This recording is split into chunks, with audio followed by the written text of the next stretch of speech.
తాడిపత్రిలో మళ్ళీ పెద్దారెడ్డి వర్సెస్ జేసీ ప్రభాకర్ రెడ్డి అనే అంశం మళ్ళీ ఇంకొక అంశం ద్వారా వెలుగులోకి వచ్చింది. ప్రధానంగా పెద్దారెడ్డి గారిని పోలీసులు నియంత్రించడానికి కారణం జేసీ గారి ప్రలోభమే అనే వార్తలు వస్తున్నాయి. ఓవరాల్గా ఈ అంశం గురించి మనతో మాట్లాడడానికి ప్రముఖ పొలిటికల్ అనలిస్ట్ కేఎస్ ప్రసాద్ గారు ఉన్నారు. ఆయనతో మాట్లాడదాం.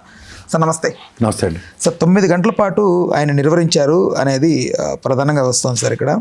సో నారాయణ రెడ్డిపల్లి దగ్గర ఆయన్ని నిర్వహించారంట. అసలు ఏంటిది పరిణామాలు ఏంటి అక్కడ? అంటే హైకోర్టు డైరెక్షన్ ఉంది ఆయన వెళ్ళడానికి, కానీ అక్కడ సిచ్యువేషన్స్ ఎట్లా డిమాండ్ చేశారంటే సోమవారం నాడు ఆయన ఒక జేసీ ప్రభాకర్ రెడ్డి గారు ఒక విగ్రహ ప్రతిష్ట తీసుకున్నాడు స్టాండ్.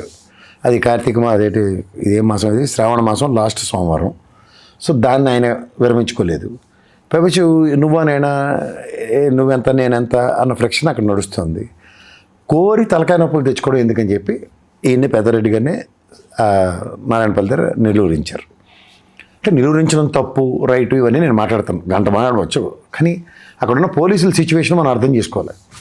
లా అండ్ ఆర్డర్ విషయంలో రేపు పొద్దున్న పెద్దారెడ్డి బాగానే ఉంటాడు, ఆ జేసీ ప్రభాకర్ రెడ్డి బాగానే ఉంటాడు. ఇద్దరు ఒకళ్ళు నువ్వునైనా కలిగిపడరు. నిన్న పెద్దారెడ్డి మాట్లాడుతూ కూడా 74 సంవత్సరాల వయసు, మా అయితే 2-3 ఏళ్ళు ఆయనే చచ్చిపోతాడు, ఇలాంటివన్నీ ఆయనే మాట్లాడాడు. సో అంటే ఇంటెన్షన్స్ ఆర్ వెరీ క్లియర్.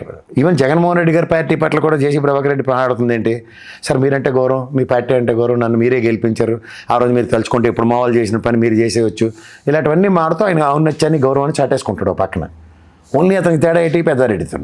ఇప్పుడు పెద్దారెడ్డి విషయంలో వైఎస్ఆర్సీపీ ఎందుకు కలువ చేసుకోవాలంటే పార్టీ పరంగా జరుగుతున్న విధ్వంసం కాదు కదా, వ్యక్తిగత ద్వేషం. వ్యక్తిగతంగా పెద్దారెడ్డి వర్సెస్ జేసీ ప్రభాకర్ వాళ్ళిద్దరూ కాటా కుస్తీలో దిగి నువ్వు నేనని కొట్టుకుంటే ఎవడెవడు మిగులుతారు లేదా పోతారు. That is the secondary task. కానీ ఇక్కడ ఈయన క్యాడరు ఆయన క్యాడరు, నువ్వెంత అంటే నువ్వెంతనా, ఎదురుపడి కొట్టుకుంటున్నారంటే అది లేదు.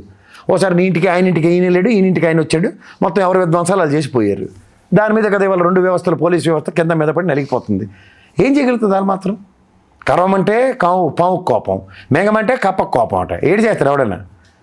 అరే బాబు ఇంకో రోజు పోస్ట్ పోన్ చేసుకుంటాం అంటే ఇవాళ లాస్ట్ శ్రావణ మాసం లాస్ట్ సోమవారం కాబట్టి నేను విగ్రహం, దాని బదులు ఈయన ఇవాళే వెళ్తానంటే ఏడు చేయాలి. ఇవాళ మీరు రక్షణ కల్పించవలసిందే, పోలీసులు నన్ను తీసుకెళ్ళవలసిందే అన్నారు. నిజమే. అక్కడ ఏం చేశారు, ఊరు దగ్గర ఆయన ఇచ్చారు, ఇక్కడ ఆపారు. 9 గంటలు కాకపోతే 10 గంటలు ఆపుతారు. ఆయన ఇంటికి వెళ్ళిపోయి తలుపు తాళం పెట్టుకుని ఇంట్లో పడుకున్నాడు, అప్పుడు బయటకు వెళ్ళినా తప్పేం లేదు. అంతేకాని రోడ్డు మీద వీళ్ళ బ్యాచ్ ఉండి వాళ్ళ బ్యాచ్ ఉండి ఇదేదో సినిమాలో శివ సినిమాలలో కొట్టుకున్నట్టు కుదరవు కదా సార్ ఇవి. ఎండ్ ఆఫ్ ద డే మీరు నేను ఈ డిబేట్ ఇంకోలా చేసి ఉందాం. ఇదే కనుక పెద్దారెడ్డిని పోలీసులు ఎలా చేసి ఉండి అక్కడ ఏదో 4-5 తల్ల పైకి లేదా ఎవడో చచ్చిపోతే అది కాదు కదా. ఎండ్ ఆఫ్ ద డే మనం కూర్చుని వాళ్ళ కంటిన్యూస్గా పోలీసు వాళ్ళని బలిపశువులు చేసి ఈ ప్రభుత్వం వచ్చిన కానీ ఆ ప్రభుత్వంలో ఉన్నప్పుడు అపవాదులు కాసి, ఈ ప్రభుత్వంలో ఉన్న అపవాదులు కాసి ఎందుకు వాళ్ళు ఏం చేస్తున్నారు? ఓ పోలీస్ డిపార్ట్మెంట్ నిస్సాయ స్థితిని ఎవడో అర్థం చేసుకోకుండా వాళ్ళనే అబండాలు మోసుకుంటారు, వాళ్ళ మీదే ప్రభుత్వానికి తొత్తులుగా ఏం చేస్తారు వాళ్ళు మాత్రం? ఒక ఎమ్మెల్యేని కాదనగలరు ఎవడైనా, లేదా ఒక మినిస్టర్ని కాదనగలుగుతాడు ఎవడైనా? పోలీస్ డిపార్ట్మెంట్లో ఏదైనా అంకుశంలో రాజశేఖర్ రోల్ ఏమైనా ప్లే చేస్తాడు ఎవడైనా? చేస్తే ఏమైంది? అంటే పొలిటీషియన్స్ గుడ్ బుక్స్లో ఉండడమేనా ప్రధానంగా లక్ష్యం? చేస్తారు సార్, దానికే ఉంది.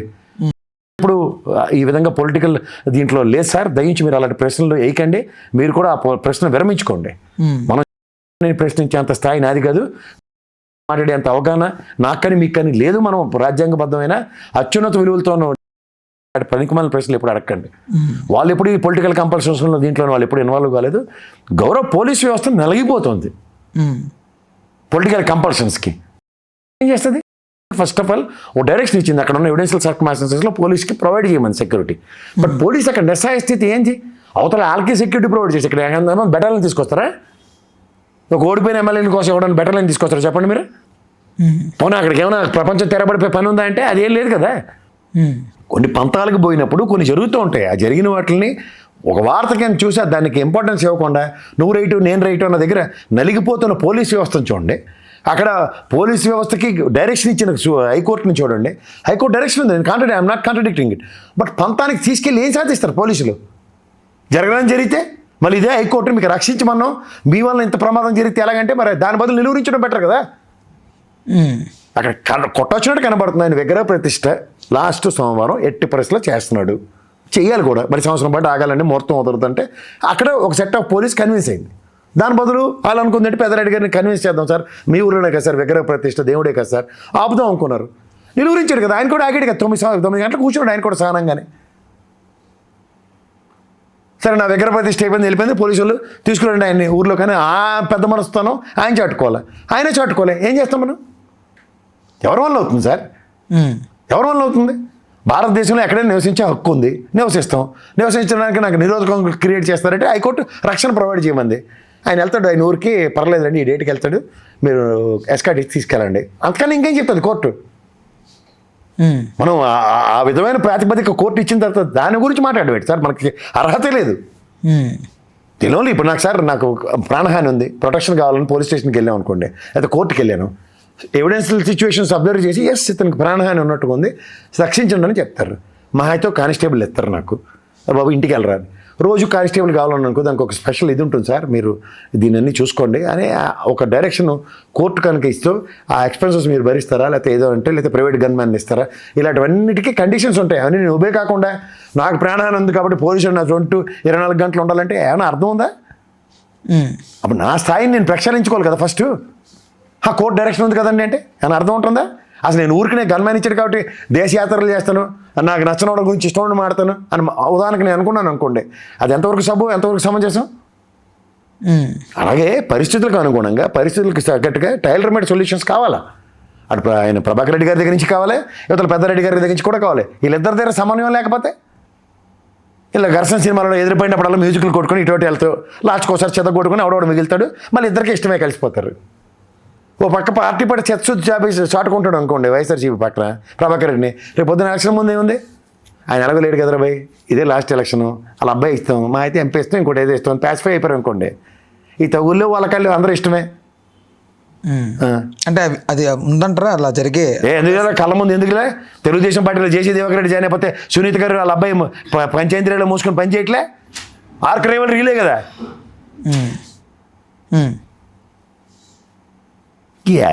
ఏవి చూడని రాజకీయాలు, ఎవరికి తెలియని రాజకీయాలు అందరూ చూస్తూనే ఉన్నాం కదా. జేసీ దివాకర్ రెడ్డి గారును ఆ ఫ్యామిలీను పరిటాల గారు ఒకే తెలుగుదేశంలో ఉన్నారంటేనే ఇంకా అంతకన్నా పెద్ద ఆశ్చర్యం ఇంకేముంది మీకు? ఇదే ప్రభాకర్ రెడ్డి గారు, ప్రభాకర్ చౌదరి గారు అనంతపూర్లో సంపాదించుకొని పని చేయట్లే. ఏంటి కొత్త కొత్త రాజకీయాలు, తెలియని రాజకీయాలు ఇక్కడ. అవకాశవాద రాజకీయాలకి తెరలేపుకునే రాజకీయ నాయకులు ఉన్నంతకాలం, వాళ్ళ పబ్బం గడుపుకోవడానికి, వాళ్ళ కాలక్షేపం చేసుకోవడానికి, రాజకీయ వితరణ చాటుకున్నంతకాలం ఏంది ఫ్యాక్షన్లు ఈ వాళ్ళకాడ మాకు తెలియనివా సార్? ప్రతి చిన్న విషయాన్ని అడ్రస్ చేసే వైసీపీ సోషల్ మీడియాలో సార్ ప్రధానంగా ఈ అంశం గురించి ఎక్కడ పెద్దగా ఏమని అడ్రస్ చేస్తారండి? ఏమని అడ్రస్ చేయాలి? ఆయన ఒక పక్క వైఎస్ఆర్సీపీ పట్ల కన్సర్న్ చూపిస్తూ ఆ పార్టీని మెచ్చుకుంటుంటే ఏమని అర్థమో చేస్తారు? లాజిక్ మిస్ అయితే ఏమవుతుంది అంటే మీకు సోషల్ మీడియా ప్రొవకేషన్ ఇష్టమా? అట్లా కదా సార్, అంటే వాళ్ళు నాకు అర్థం కావట్లేదు సార్. ఇది మీరు జర్నలిస్టు లేకపోతే ఒక యాంకర్ రోల్లో కూర్చుని ఈ ప్రొవకేషన్స్ ఎట్ల నుంచి వస్తున్నాయి నాకు అర్థం కావట్లేదు మీకు. అవే కావాల్సినవి. ఒక పక్క పోలీస్ సంయమనం విచక్షణ కోల్పోకుండా వాళ్ళ విజ్ఞతను ప్రదర్శిస్తూ వాళ్ళు ఉండి, గౌరవ హైకోర్టు వాళ్ళ విధి విధానాన్ని చక్కగా ప్రదర్శించిందారా. పెద్దారెడ్డి గారు కూడా 9 గంటలు ఆయన స్థాయిని ఆయన మర్చిపోయి కూర్చున్నప్పుడు ఆడే భోజనాలు చేసుకుని ఇంకేంటి సార్ అందరూ రెచ్చిపోయి సినిమా క్లైమాక్స్ కావాలి మీకు దెబ్బలాట్లో? నేను చాలా ఆశ్చర్యంగా ఉంది.